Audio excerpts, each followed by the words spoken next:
now is about people with long-term lifestyle issues and how they can sustain change. So we're talking about smoking and weight and exercise, all the things that, they're really hard to do when you're struggling with day-to-day life.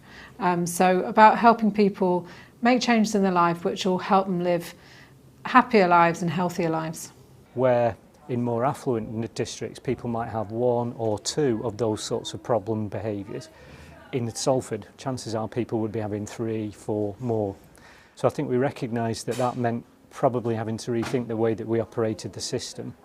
So it's about how do we design something that isn't about just picking off smoking, picking off drink and saying we're going to work with you on your smoking or drink, working with people in a way that made sense to them, that would help them feel better and achieve some of the things they wanted to.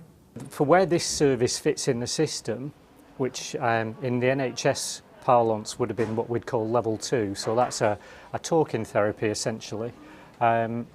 We knew that we were underinvested. We had very little in economic terms invested in service at that level, so it wasn't that we were in any way trying to replace what was there. We were actually trying to put something in place in reality. And I'm a great supporter of hospitals and the NHS. I think they do a fantastic job, but they deliver services. They deliver services to people who are ill. And what we're expert at is working with people around self-help, self-management, and we complement what the hospitals do. So rather than just put money into the existing services and grow them, to use the opportunity with the additional investment we were getting through the Primary Care Trust to do it differently.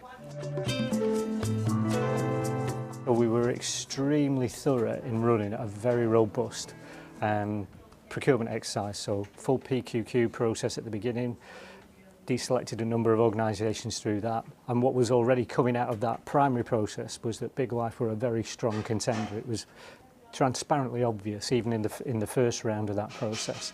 When we got through to the second phase and we were looking at the more detailed proposals, it was really obvious that Big Life were offering something quite radically different to anything that we currently had, and ticked a lot of the boxes that we were looking for, particularly I think in terms of the aspects around social return. So there were some very, very specific aspects to their bid that I think set them apart. So the emphasis on recruiting local people to be the mentors, and for us that ticked a particularly strong box, which was a recurrent theme in the social marketing intelligence around people like me.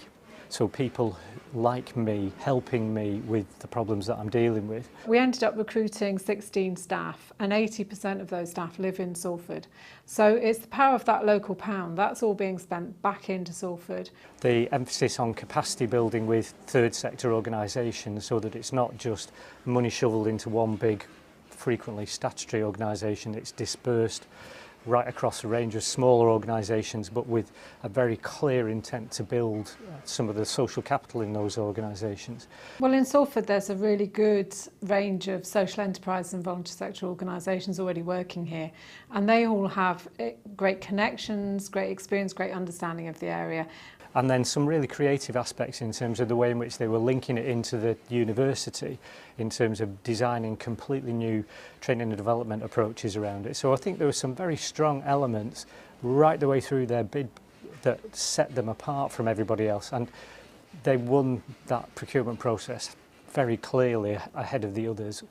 And I think the way in which they've delivered it since evidences just how strong that bid was, because it was well thought out and clearly deliverable. The commission was fantastic because for the first time commissioners gave us the opportunity to design a service. So they said, this is the problem, how can you help us solve the problem? Not only did they do that, we put forward a model about how we'd go around solving it, and then we worked collectively. We had about 6 months to actually design the service with all the partners who are going to be involved in it, checking back with the commissioners we were going in the direction we wanted to go in. So it was an absolutely brilliant experience of very, very good, high quality commissioning. Obviously, we're going through quite a difficult economic time, so we thought about how we could use the commission to actually employ Salford people, to train up people who were already in Salford so that they could do different jobs. and also how we could support local social enterprises. Of course, with the changes in public sector commissioning, a lot of them were feeling the pinch, and so we thought this is a great opportunity to help us sustain them going forward. I think in terms of the previous sort of big statutory sector providers who would have had this level of service, bottom line is none of them would have been in a position to do the development work in local communities that they have. They couldn't have done it with the third sector in the same way. It's highly unlikely that they would have recruited in the same way. It's almost impossible to see a way in which they could have done the development of the peer mentors and the volunteer networks in that way. So I think there's some real sense of actually by commissioning it out and putting it into that sector you get a very different sort of flavour of delivery. Social enterprise and the voluntary sector actually are the glue that keeps communities together. They offer the volunteering, they offer the activities, they offer the self-respect, the ability for people to come and contribute to their community. And we thought that was really important in terms of what we were trying to achieve in the area in terms of health and well-being.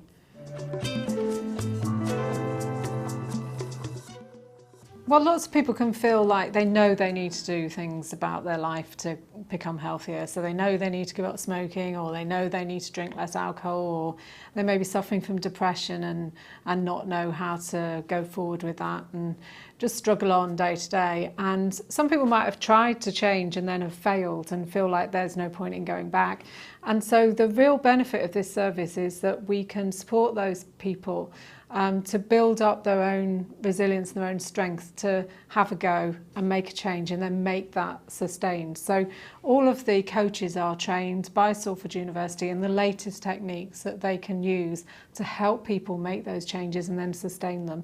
And the coaches work with people over a period of weeks to help them through that process. They'll help them access specialist services if they need them, but just as importantly, they'll help them access peer networks and support networks so they can keep that going after they've worked with services to make sure that they feel able to sustain whatever it is that they've made changes on in their life. When they approached me, I felt we had the skills and the knowledge in the School of Nursing, Midwifery and Social Work at the university to deliver the programme. But I think also because Salford University wants to be part of the community of Salford, and we were really interested that they were going to employ people who lived in Salford and to also work with the people of Salford to improve their health. And as a college, we're a College of Health and Social Care, and our aim is to do just that, to improve the health of people of Salford. Historically in the NHS we'd do it in a sort of managerial, technical, financial way, and we'd talk about the evidence base, we'd talk about the numbers and the money, and actually when you're talking about it in the local authority, it's what local people want. And the starting point for the design of this whole piece of work is very much what people want. And if we take out of the social marketing intelligence that sort of set of key design principles, Being Well delivers it. And I think at the point where we actually did that and explained that to our colleagues in the local authority, the light bulb went on.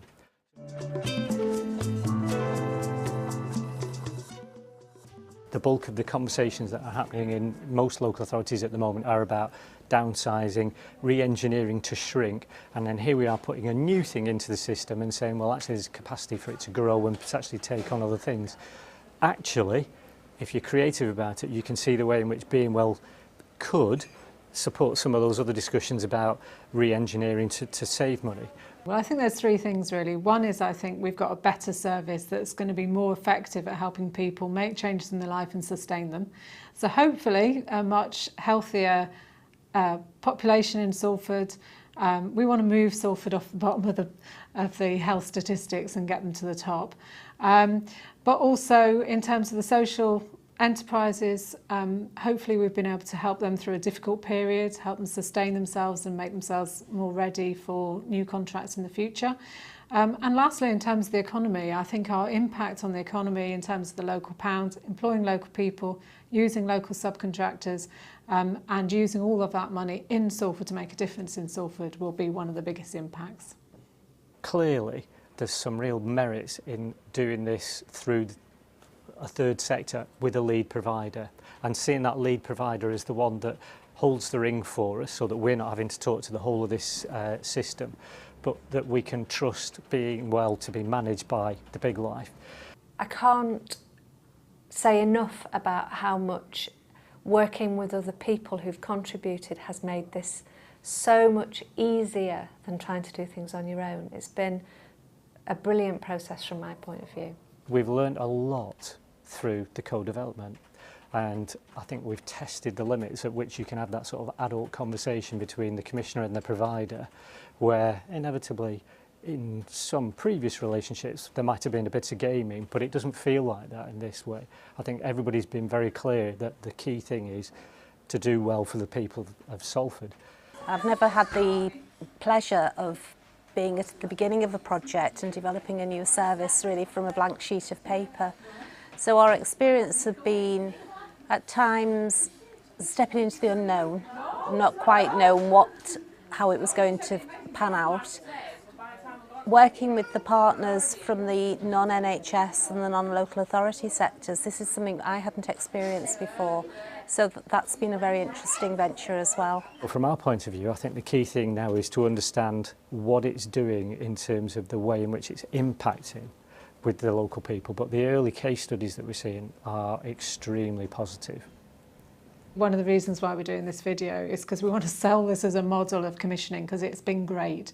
I hope that when we start getting the outcomes in, as we've been rolling out the service, that people will see that it's been really worthwhile doing it this way. So we have already had interest from other commissioners, but proof of the pudding is in those outcomes. So, you know, it'll be great when we've got those, and I think that that's something that I'd be really pleased to do. Secondly, I think in terms of the partnership with the partners we're already working with, the social enterprises, Salford University and Pennine Care, I think we've got a really good basis to do other work together. And that might be in the same group, or it might be in different parts of the group and bringing different people in. But I would like to see us doing more work like this in the future.